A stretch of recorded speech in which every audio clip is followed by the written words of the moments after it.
Recuerda que puedes escuchar este audio horas antes de su estreno y sin publicidad suscribiéndote en cesarvidal.tv.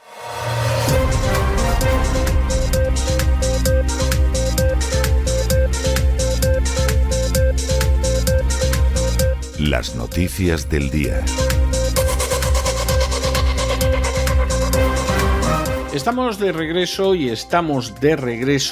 después de ese editorial donde nos hemos detenido en todos los estudios que se han realizado hasta la fecha para evaluar la relación entre el transgenerismo y las tasas de suicidio, y todos ellos coinciden de manera absolutamente indiscutible en que el transgenerismo multiplica los intentos de suicidio, multiplica la tasa de suicidio entre los transgénero en comparación con aquellos que no lo son. Esto, lamentablemente, es muy lógico. Por supuesto, los defensores de la ideología de género, pues inmediatamente te cuentan que lo que pasa es que como la sociedad persigue a los transgénero. No, todo lo contrario.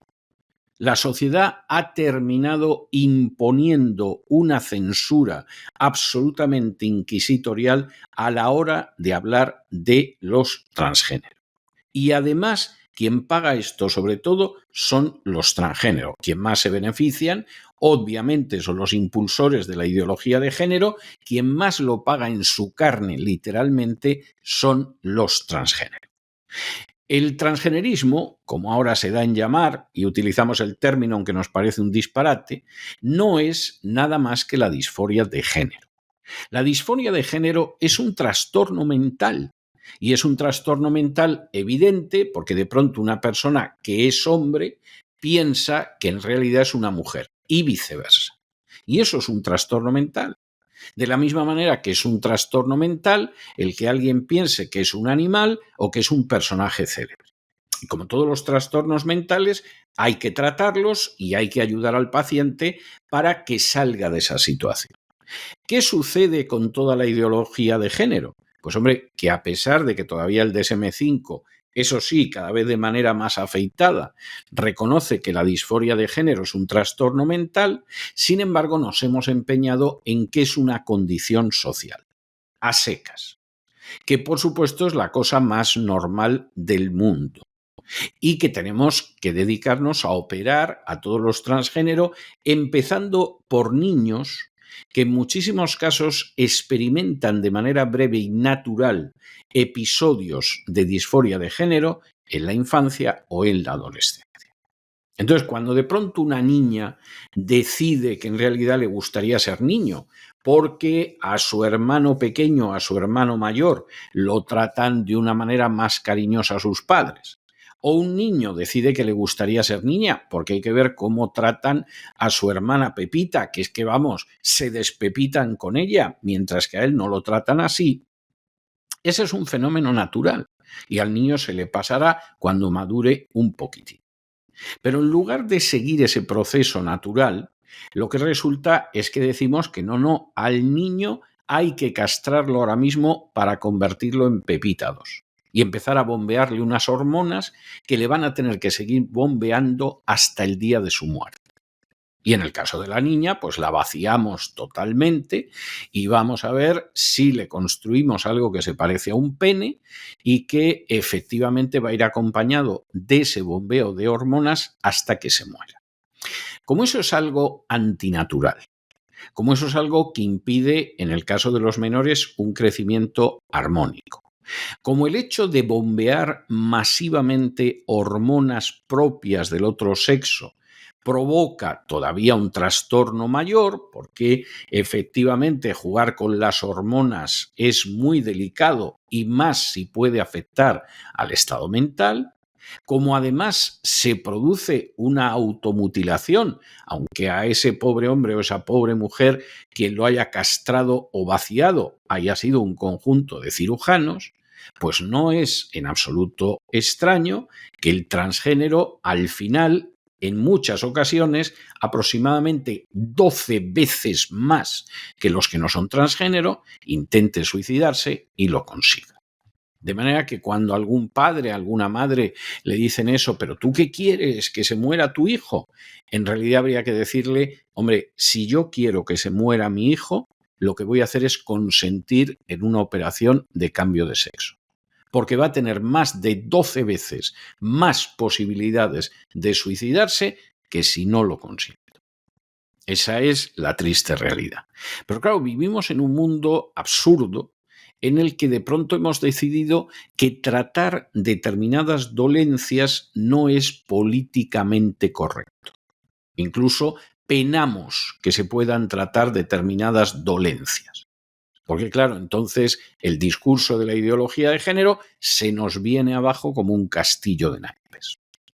Y en vez de intentar tratar a una persona, lo único que tratamos es convencerla de que se sienta bien. El problema es que el engaño no funciona en muchísimos casos y la tasa de suicidio se dispara. Porque la persona se siente mal, porque le han dicho que se tiene que sentir bien y se sigue sintiendo mal. Y porque en muchos casos se da cuenta de que lo han estafado totalmente. Y entonces, ¿qué viene? La desesperación y el suicidio.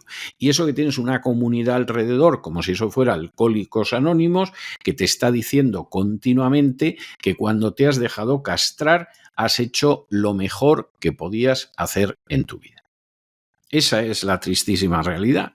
Y por supuesto es la tristísima realidad que no les van a contar las furcias mediáticas, porque si se lo cuentan, contradicen a aquellos que les ponen la publicidad pública y privada. Y contradicen uno de los dogmas de la agenda globalista. Ahora, hay realmente que horrorizarse ante la gente que es capaz de producir engendros como esto, y que después de crear un engendro ideológico de este tipo, que es sumamente dañino y perverso, además lo siguen impulsando como si fuera una conquista social. Vamos, como el voto de las mujeres o el voto de los negros o la capacidad de crear un sindicato. Es algo verdaderamente para echarse a llorar y es algo de lo que protejas. Y es algo de lo que proteger especialmente a los más indefensos, que son los niños. Porque si a fin de cuentas un joven de 20 y tantos años decide que él va a dejar que lo castren o que la vacíen en el caso de una mujer, hombre, pues ya tiene unos años para saber lo que hace. Pero cuando una criatura de 6, de 7, de 8 años entra en esta historia porque lo que ha oído en el colegio y los padres lo aceptan, e incluso la abuelita dice, bueno, pues ahora Manolito es un niño, pero va a ser lo que él quiera, pues evidentemente el daño que están haciendo es inmenso, pero además es irreversible. Es que esto no es como depilarse, es que esto no es como ponerse pelo en un trasplante, es que esto es irreversible. Y esto significa tronchar la vida de miles de personas, además por una causa política absolutamente degenerada como es la ideología de género. Bueno, pues el que tenga oídos para oír, que oiga, y los que no quieran oír, pues luego que sea lo que Dios quiera. Y los padres que hayan descubierto que lo que han hecho con su hijo y lo que han tolerado que le hagan a su hijo es una monstruosidad, hombre, que asuman su culpa y que digan yo me equivoqué. No que vayan diciendo, pues Manolito desde que lo castraron es más bueno que el pan. Claro, como los perros que castran, que son también más tranquilos. Pero al niño lo han destrozado de manera irreversible. De manera que esta es una cuestión muy seria e insistimos, el que tenga oídos para oír, que oiga. Nosotros, de momento, nos vamos a nuestro boletín de noticias que, como siempre, empezamos con el segmento de España.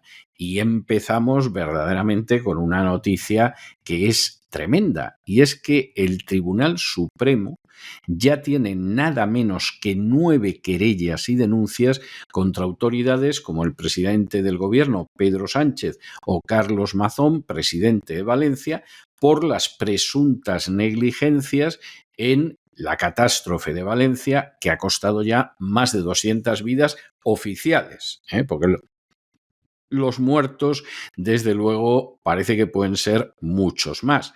Hay otros responsables en estas querellas. Por ejemplo, se señala con mucha razón a Grande Marlaska y Margarita Robles y a la gran culpable de todo esto, que es Teresa Rivera. Teresa Rivera, que es la gran culpable y la gran responsable desde hace años, oye, y que ahí tienes al Partido Popular, ayer la Monse, la Dolors Montserrat, haciéndole la seña del pulgar hacia arriba a Teresa Rivera. Qué chusma esta del Partido Socialista y del Partido Popular, que fingen que se pelean entre ellos, que le cuentan que son los mejores a los pobres ciudadanos españoles, pero que luego llegan a la Unión Europea y en el 90% de los casos votan lo mismo, que no es nada más que la sumisión a la inmunda agenda globalista.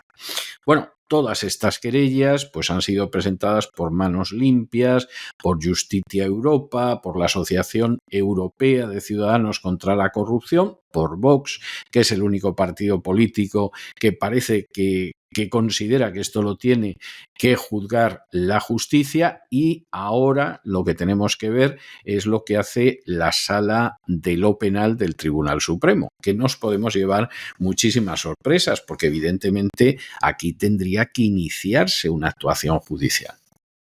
Aquí la Fiscalía tendría, que estar ocupándose de todo. Pero claro, cuando tienes al Fiscal General del Estado, que es del que depende la Fiscalía, y que en estos momentos pues está en una situación penal delicada, supuestamente por varios delitos, pues hombre, no van a esperar ustedes que el Fiscal General del Estado se va a enfrentar con el que le nombró a dedo, que se llama Pedro Sánchez. Esto es evidente, pero esta es la situación que hay, no le demos más vueltas.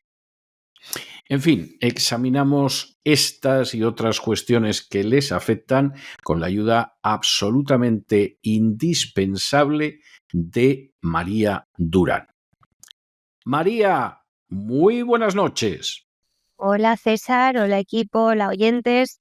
En España, el Tribunal Supremo ha recibido ya 9 querellas y denuncias contra diversas autoridades, incluyendo al presidente del Gobierno, Pedro Sánchez, y al presidente de la Comunidad Valenciana, Carlos Mazón, por presuntas negligencias relacionadas con la catástrofe en Valencia que deja más de 200 muertos. Un día más empezamos hablando de esta catástrofe que tuvo lugar hace unos días en nuestro país y que sigue dejándonos desgraciados titulares a diario. Los delitos de los que se les acusan son sobre todo omisión del deber de socorro y el de homicidio imprudente. Entre los nombres más recurrentes en estas querellas y denuncias figuran, por supuesto, Pedro Sánchez y también el ministro del Interior, Fernando Grande Marlaska. También se ha denunciado a la ministra de Defensa, Margarita Robles, y a la titular de Transición Ecológica, Teresa Rivera.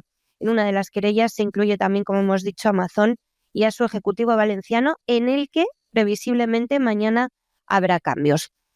Las querellas han sido presentadas por partidos como Vox, también por colectivos como Manos Limpias o Justitia Europea, que ya actúan como acusaciones populares en otros casos muy mediáticos como el de Begoña Gómez, les contábamos ayer. Además, organizaciones como la Asociación Europea de Ciudadanos contra la Corrupción o el Movimiento para la Regeneración de España y también 2 ciudadanos particulares han tratado de tomar medidas legales por su cuenta. Ahora será la Sala de lo Penal del Tribunal Supremo la que decida si admite a trámite las querellas, todas, algunas, ninguna, iniciando así una posible investigación sobre las acusaciones planteadas. Por otro lado, el periódico El Debate publica hoy un asunto muy interesante, y es que varios juristas, consultados por sus periodistas, señalan que la famosa frase de Pedro Sánchez, si necesitan más recursos que los pidan, podría implicar una posible responsabilidad legal para el Gobierno.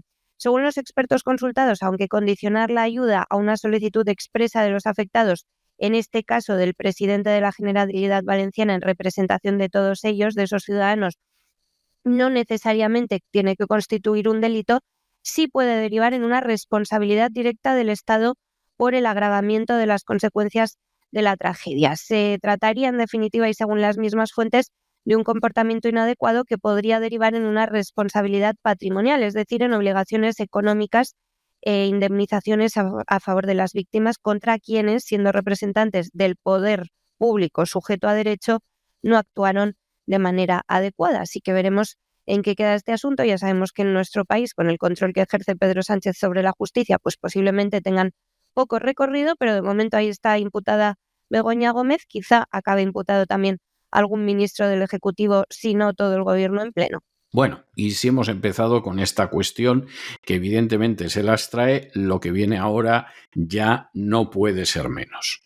De las redes sociales, que son varias, prácticamente casi, la única que no practica una censura total. No nos atrevemos a decir que no practica una censura, punto, porque hemos notado no pocas ocasiones como de pronto empiezan a quitarte seguidores, te hacen shadow banning, en fin, vas creciendo en el número de seguidores con cuentagotas y de pronto se ve que el sicario que se ocupa de eso lo cambian y te disparas sin ninguna razón objetiva.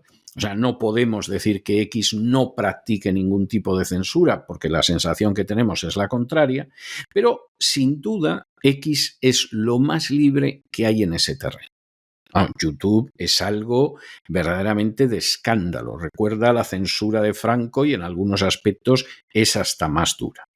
¿Qué sucede? Hombre, pues que como en X en última instancia ha podido ir entrando una serie de gente que contaba lo que pasaba en Valencia, que te podía sacar vídeos, que te comentaba, que pedía responsabilidades de políticos de todo tipo.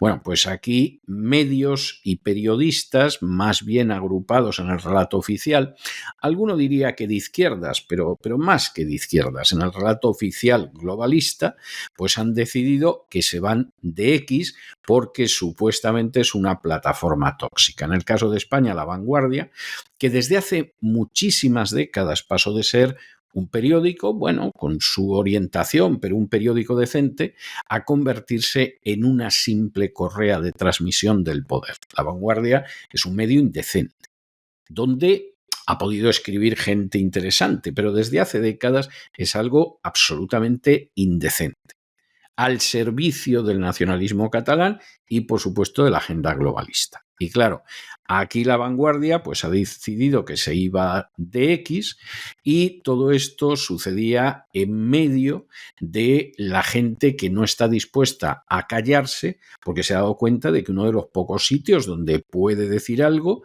pues es precisamente en X, en el antiguo Twitter. ¿Y qué pasa con los medios pagados, con las furcias mediáticas, con los bots? Hombre, que se van yendo. Se van yendo porque efectivamente no puedes pretender que la gente comulgue con ruedas de molino. Y lo de Valencia está muy claro. Y las responsabilidades de lo de Valencia están más claras que el agua. Y las cabezas que tienen que rodar son obvias. Y que el Partido Popular está pasteleando bochornosamente con el Partido Socialista no tiene vuelta de hoja. Hay que ver los paniaguados del Partido Popular, los equilibrios que están teniendo que hacer en los últimos días para dejarlo bien. Y claro, ante esa situación que sucede, huyen como ratas, porque ahí no tienen el monopolio, porque no pueden ejercer toda la censura que les gustaría. Y claro, es de estas cosas que hacen pensar. Al final, la verdad, como decían en Expediente X, mira tú qué casualidad, X también está ahí fuera, pero fuera de las furcias mediáticas. Y en las redes sociales, donde también hay mentira, hay intoxicación, hay locos, por supuesto. Pero la verdad está ahí fuera. Y esa verdad cada vez tiene más difícil poder estrangularla, poder acallarla y poder secuestrarla. Asunto divertido este que les contamos ahora. Pataleta del periódico catalán y afín al separatismo La Vanguardia, que ha anunciado este jueves que suspenderá la actividad en sus cuentas de la red social X, anteriormente conocida como Twitter.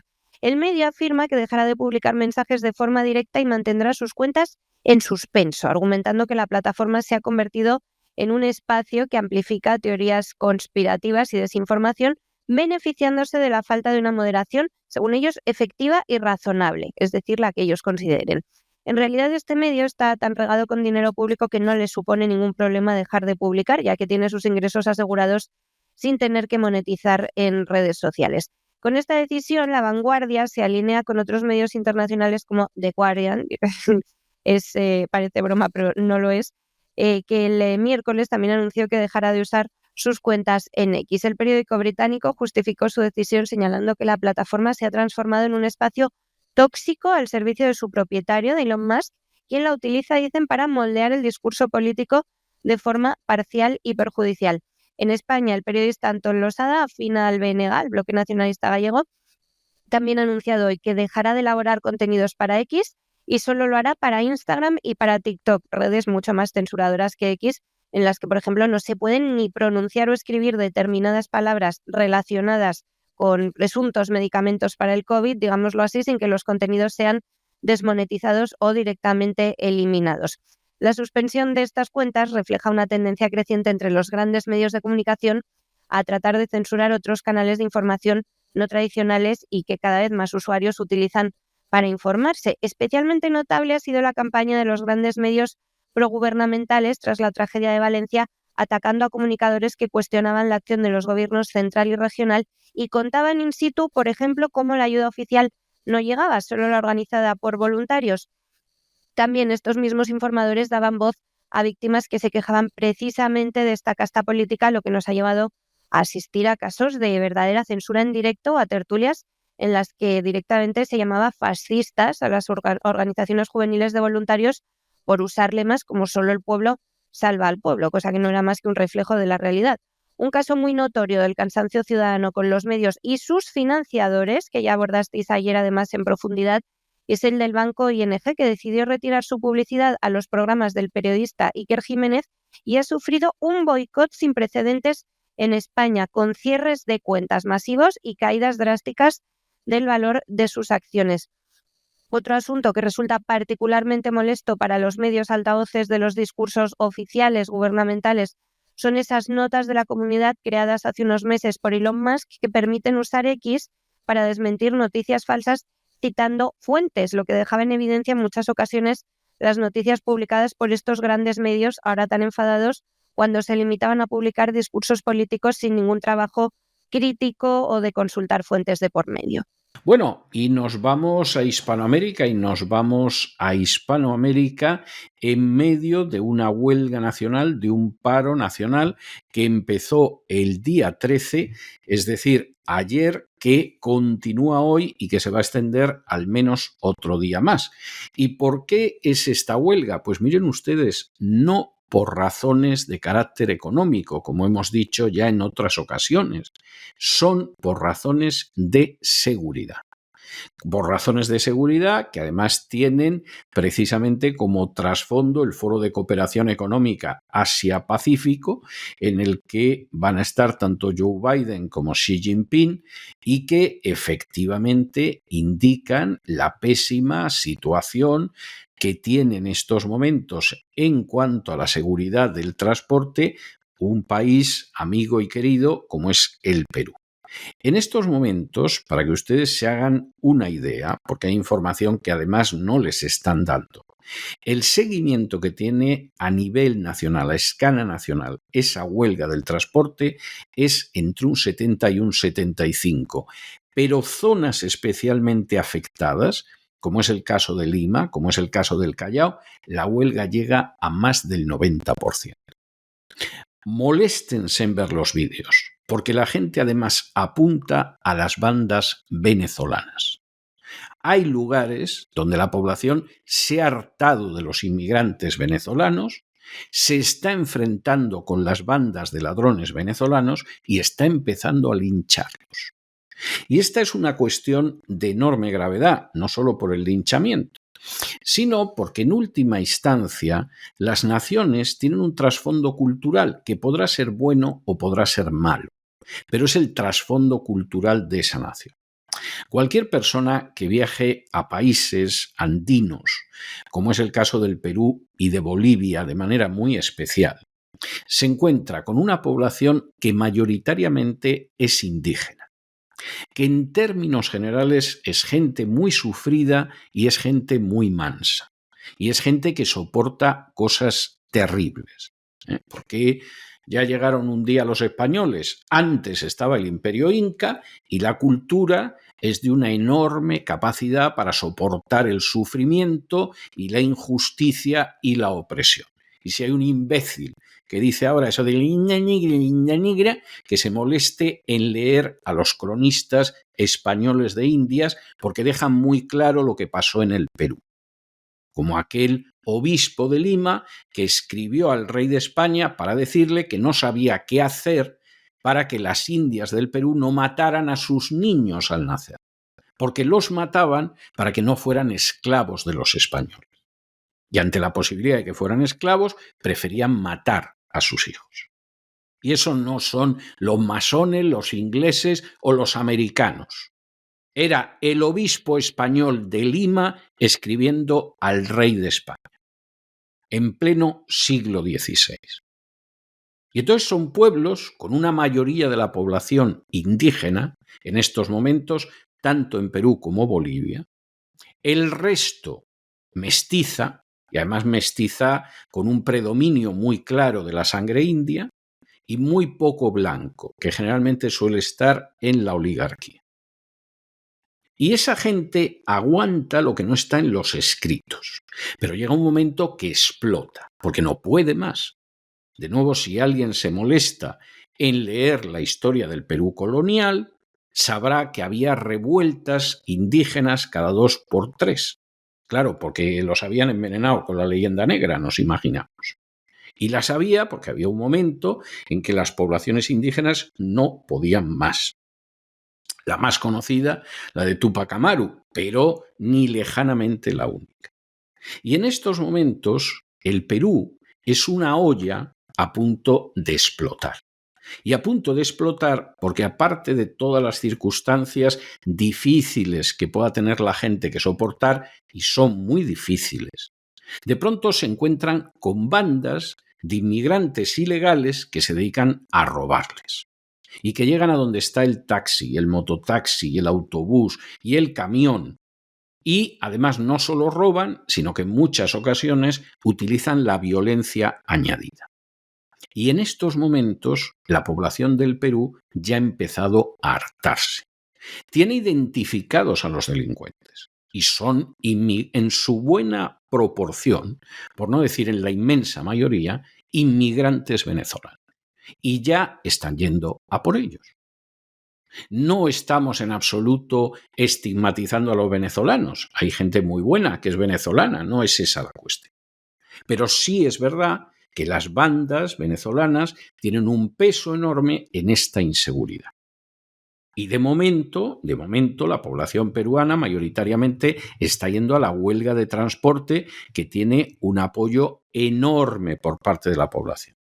Pero ya hay sectores de la población que están colgando a esos inmigrantes que se dedican a robar, a asaltar, a lesionar y a matar. Y, en fin, de nuevo, como decíamos en el caso del editorial, el que tenga oídos para oír, que oiga.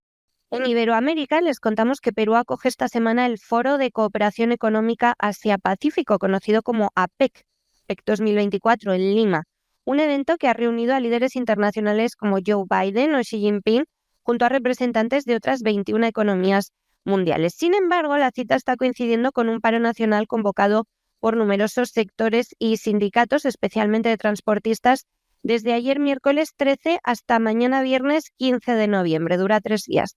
La protesta busca así visibilizar el descontento de diversos sectores y exigir al gobierno de Dina Boluarte soluciones, especialmente frente al aumento de la criminalidad y otras demandas sociales. Entre las organizaciones que participan en la protesta están la Asociación de Transportistas Nacional e Internacional, la Asociación Nacional de Integración de Transportistas y la Unión de Gremios de Transporte Multimodal.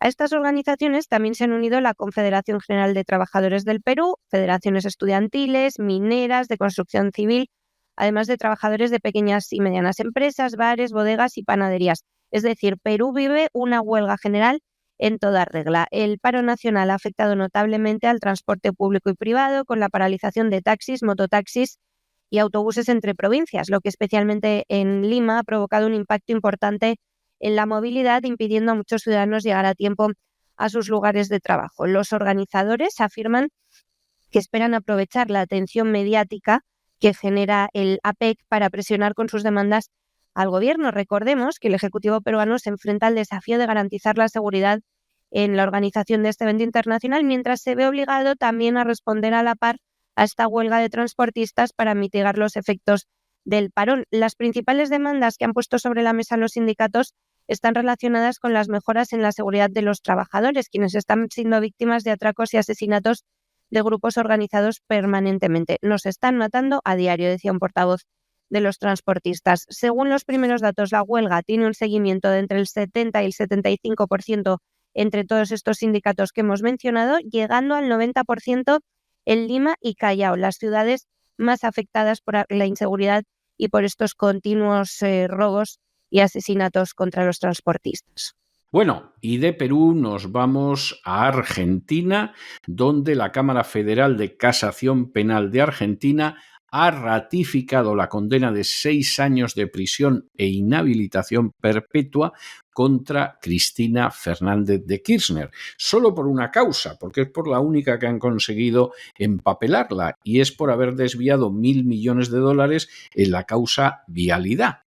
La verdad es que esta es una cosa que no nos vamos a engañar. O sea, la mayoría de los argentinos saben que es una de tantas causas de corrupción en la que estuvo implicada hasta las trancas Cristina Fernández de Kirchner, pero en estos momentos, pues como todavía hay posibilidad de ir hasta el Supremo, irá. Y ya veremos a ver qué pasa. Ya veremos a ver qué pasa. Hombre, Javier Milei ha aprovechado esto para decir que se terminó el país de los vivos contra la gente de bien, el que las hace la paga. Todo eso está muy bien y es comprensible que Milei lo quiera instrumentalizar, pero vamos a ver en qué acaba esto. Vamos a ver en qué acaba esto. Que la carrera política de Cristina Fernández de Kirchner puede quedar seriamente dañada, si no liquidada. Bueno, podría ser. Podría ser. No destapen, no descorchen ustedes la botella de champán tan pronto, que no está tan claro, pero bueno, podría ser, podría ser. Ahora, lo que venga después de esto, eso ya solo lo sabe Dios.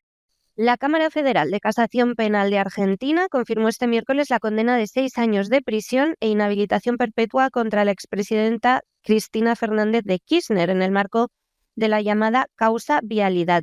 El fallo considera que la líder peronista desvió, atención, $1.000 millones. Se dice pronto. La sentencia ya fue dictada a finales de 2022 y ahora lo que ha sido es ratificada. Esto implica que la dirigente izquierdista ya solo podrá recurrir ahora al Tribunal Supremo como última instancia. Los magistrados han ratificado las conclusiones del juicio inicial que encontró a Fernández culpable de administración fraudulenta en perjuicio de la administración pública. Según las investigaciones, la exmandataria habría participado en una trama de corrupción vinculada a la adjudicación irregular de obras públicas en la provincia de Santa Cruz durante los mandatos de su marido, el fallecido Néstor Kirchner, entre los años 2003 y 2007, y que después continuó haciendo lo mismo durante su propio mandato, de 2007 a 2015. La decisión del tribunal también ha confirmado las condenas para otros implicados, entre ellos el empresario Lázaro Báez, desconocido en España, pero que es el propietario de Austral Construcciones, esa firma beneficiada con medio centenar de contratos investigados. Báez, por su parte, se enfrenta a una pena de 6 años de prisión y ya permanece actualmente bajo arresto domiciliario. El caso, se pueden imaginar, ha generado gran impacto político y mediático en Argentina porque reafirma las acusaciones de corrupción que han perseguido a Cristina Fernández de Kirchner durante tantos años. La sentencia representa un nuevo golpe para la expresidenta, que se enfrenta a un futuro político muy incierto con este contexto judicial adverso. De momento no puede volver a presentarse a cargo público. Ahora la expresidenta tiene que decidir si presenta su último recurso ante el máximo tribunal del país y, por su parte, se pueden imaginar que nada más conocer la sentencia, el actual presidente Javier Milei reaccionaba con un mensaje muy claro de celebración en las redes sociales. Decía Milei: se terminó el país de los vivos, es decir, de los pícaros, contra la gente de bien. El que las hace, las paga, escribía. Y nos vamos a internacional y nos vamos con los últimos nombramientos que ha realizado Donald Trump, que esto parece una de cal y otra de arena, y más bien parece que hay 2 o 3 de arena por cada una de cal. Ya les comentábamos la impresión que nos daba la nueva embajadora de Estados Unidos ante las Naciones Unidas y, por supuesto, también les comentábamos el caso de Marco Rubio, que, en fin, es algo tremendo, como es tremendo un secretario de Defensa, lo que sería el ministro de Defensa, que nada más y nada menos es un periodista cuyo conocimiento de la defensa y de otras cuestiones es como mínimo discutible. Pero claro, hay otros nombramientos y los otros nombramientos, pues ciertamente hay de todo, no vayan ustedes a creer que aquí es oro todo lo que reluce. Algunos de los nuevos nombramientos son nombramientos que están bastante bien. Por ejemplo, el caso de Tulsi Gabbard. Tulsi Gabbard, que en su día fue congresista del Partido Demócrata, que en un momento determinado, pues aparte de congresista del Partido Demócrata, se dio la circunstancia de que llegó a competir en las primarias presidenciales del Partido Demócrata y dejó en ridículo a Kamala Harris, lo que al aparato del partido le dio exactamente lo mismo, porque en última instancia el aparato del partido estaba por lo suyo, que era por impulsar a Joe Biden y luego a Kamala Harris, pero Tulsi Gabbard tuvo la decencia hace cosa de un año y pico de abandonar el Partido Demócrata acusándole de lo que era un partido contrario a la familia, un partido que persigue las libertades, un partido de belicistas, y se ha convertido en la directora de Inteligencia Nacional, supuestamente con la misión de limpiar las alcantarillas de la Inteligencia Nacional. Bueno, pues vamos a ver si es capaz de hacerlo o no, pero verdaderamente es algo notable, porque lo que tiene por delante es de cuidado y porque además, pues una señora que en su día fue militar y que además esta, a diferencia de Lindsey Graham o de Marco Rubio, sí que ha estado en varios frentes, pues sabe lo que hay. Y en ese sentido es algo también bastante interesante. Menos recomendables son otros personajes, y esto es bastante claro. Hablamos en su momento de Marco Rubio, hemos hablado de Liz Stefanik, la embajadora de Israel la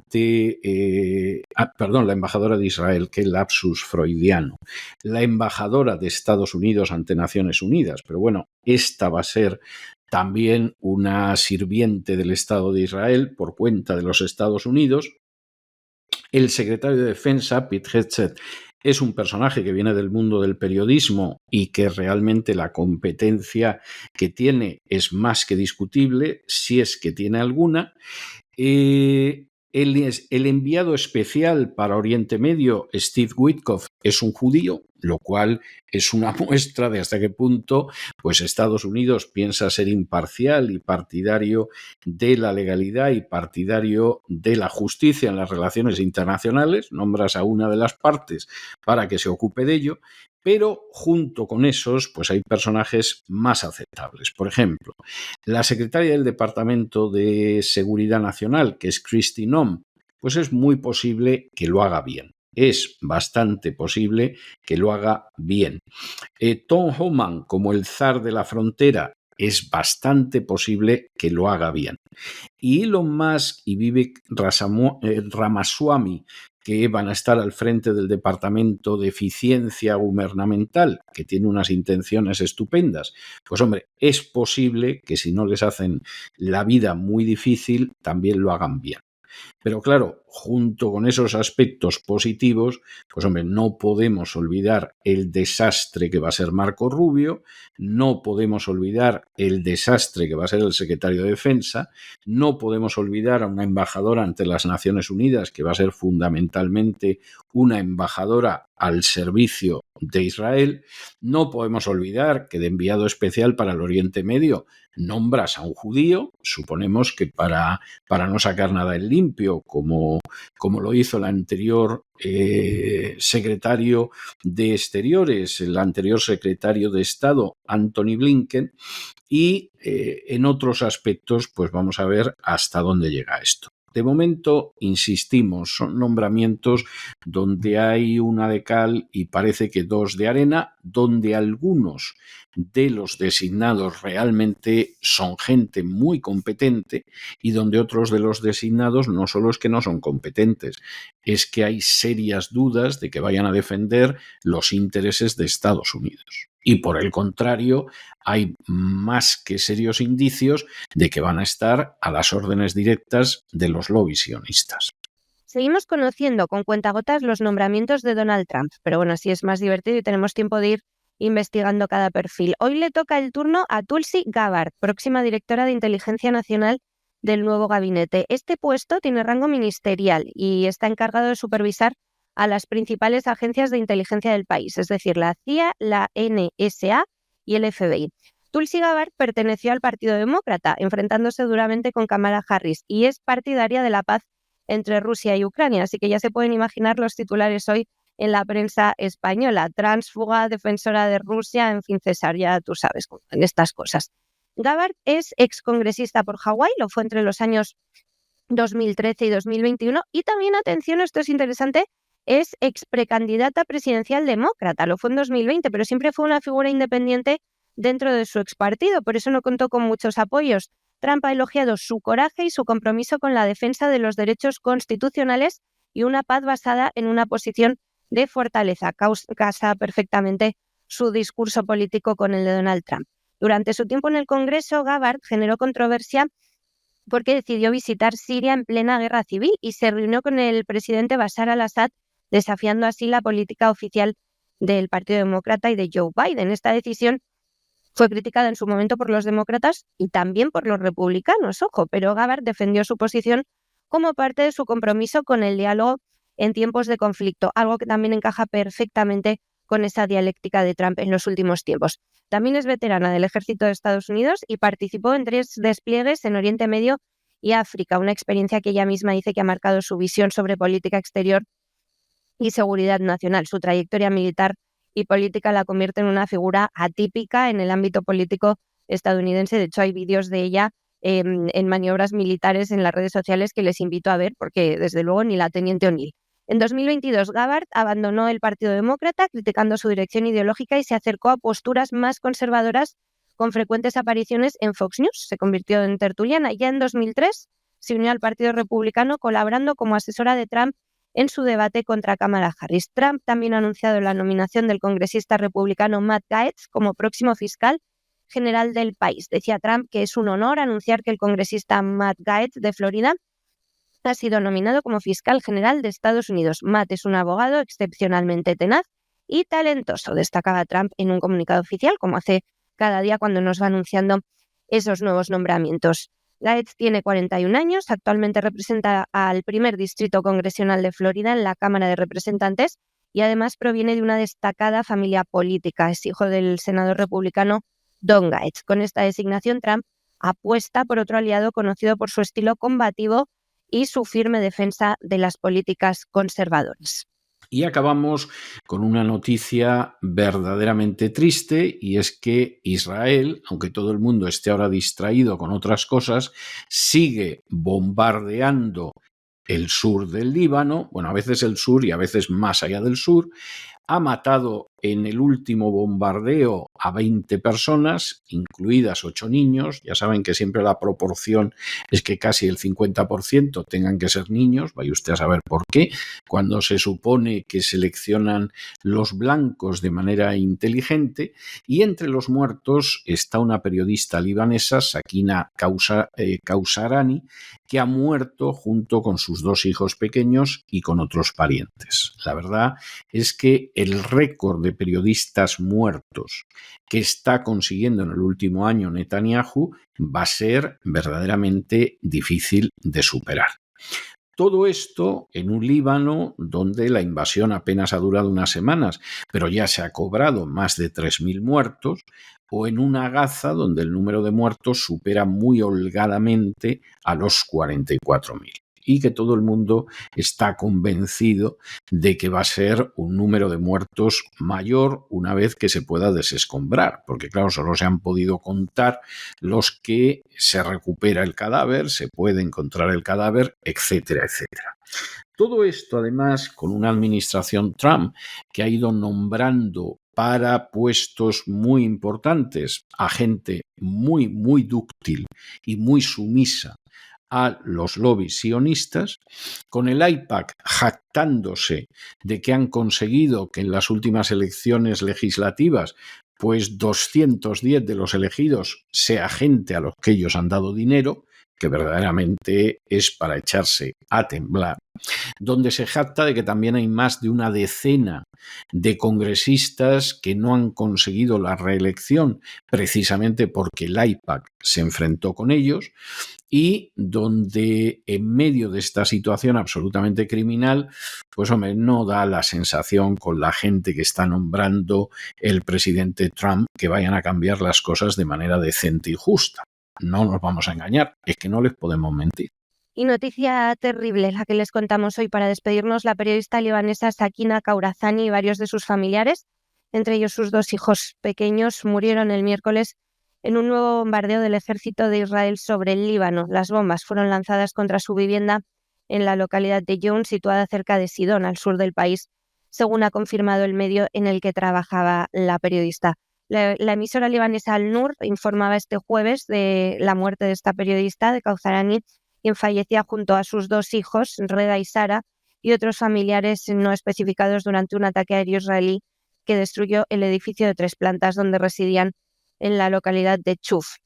En un comunicado, este mismo medio ha destacado que su periodista representaba un ejemplo de lealtad y ha señalado que su trayectoria profesional ha sido coronada con su martirio en el camino hacia la dignidad y la armonía. Al-Nur, la cadena, ha calificado el ataque también como un crimen atroz por parte del bárbaro enemigo sionista.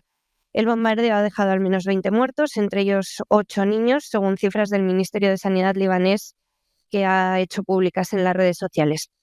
Este ataque forma parte, ya saben, de una escalada de violencia que comenzó el pasado 1 de octubre, cuando Israel inició una nueva invasión del Líbano tras semanas de bombardeos y tras la explosión coordinada de miles de dispositivos de comunicación utilizados por miembros de Hezbollah. Este conflicto se desarrolla en un contexto de hostilidades que se han intensificado en la zona fronteriza, donde ambas partes llevan más de 11 meses de combates. Desde el inicio de las hostilidades, el 8 de octubre de 2023, el gobierno libanés ha denunciado cerca de 3.300 muertos en su territorio producto de los ataques de Israel.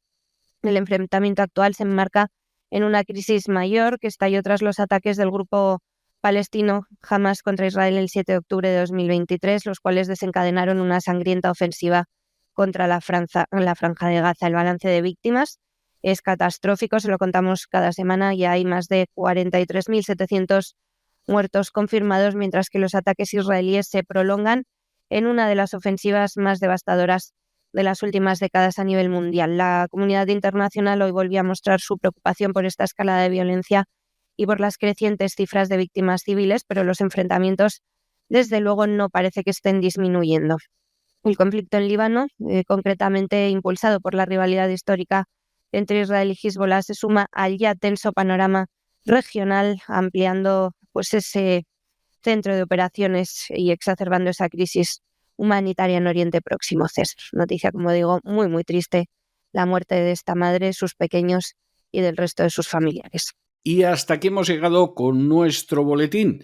María, muchas gracias, muy buenas noches y hasta mañana, Dios mediante. Pero ustedes no se nos vayan, porque ya sobre el horizonte se recorta esa silueta gallarda e insuperable de don Lorenzo Ramírez, que viene al avión del Despegamos para darle el niquelado de todos los días a la realidad económica internacional. Después de don Lorenzo Ramírez, vamos a tener una entrevista muy especial para que ustedes sepan lo que está pasando, lo que ha pasado y lo que se ve que va a pasar en esa catástrofe terrible que ha azotado a Valencia con la gota fría. Luego, como todos los jueves, enviaremos al Punto Nemo a alguien que verdaderamente se lo merece. Y eso sí, al final, para sosegarnos, para relajarnos, para esponjarnos el corazón, nos tomaremos un respiro de cultura en el mejor lugar donde se puede hacer, es decir, en la biblioteca de Doña Sagrario Fernández Prieto. De manera que no se vayan, que regresamos enseguida.